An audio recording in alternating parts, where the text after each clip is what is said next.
కొత్త కథ చెప్తున్నారు. జూబ్లీహిల్స్లో కాంగ్రెస్ గెలిస్తేనే డెవలప్మెంట్ అవుతుంది అని మాట్లాడుతారు.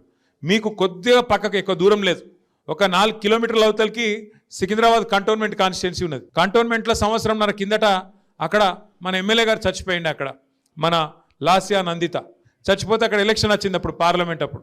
అక్కడ కూడా ఇటువంటి కథలే చెప్పిండ్రు. 6000 డబుల్ బెడ్రూమ్ ఇల్లు కట్టిస్తా అని చెప్పిండు ఒక మంత్రి. ఇంకొక ఆయననేమో 1000 కోట్లు ఇస్తా అని చెప్పిండు. మీ అందరు నేను అడుగుతున్నా, ఒక్కసారి కంటోన్మెంట్లోనే అడుగురి, గెలిచి డబ్బల ఓట్లు పడ్డాక ఈ రోజు వరకు రూపాయి శాంక్షన్ అయిందా ఒక్కసారి అక్కడ ఉన్న వాళ్ళని అడగండి. దాన్ని బట్టే మీకు మొత్తం ముచ్చట అర్థమైపోతుంది. కాంగ్రెస్ వాళ్ళకి తెలిసింది ఒకటే, ఓడ మీద ఉన్నప్పుడు ఓడమల్లన్న, ఒడ్డుకెక్కినాక బోడమల్లన్న. ఒడ్డుకి ఎక్కాలే, ఇక తర్వాత జంపు కొట్టాలే, మళ్ళీ ఎవ్వడు కనబడాడు. ఒకటి యాది పెట్టుకుని ఇవాళ గల్లి గల్లి తిరుగుతుండు పొన్నం ప్రభాకర్, తుమ్మల నాగేశ్వరరావు, వివేకు, ఇంకొక 2-3 జమైనరు. ఈ ఏ ఒక్కరు కూడా రేపు జూబ్లీహిల్స్ ఎలక్షన్ 15 నవంబర్ తర్వాత ఒక్కరు కూడా కనబడరు. మళ్ళా కనబడేది గిదే శ్రీనివాస్ యాదవ్, గిదే కేటీఆర్, గదే మాగంటి సునీతమ్మ తప్ప ఒక్కరు కూడా మళ్ళీ మీకు కనబడరు. బీఆర్ఎస్ వాళ్ళు తప్ప ఒక్కరు కూడా కనబడరు.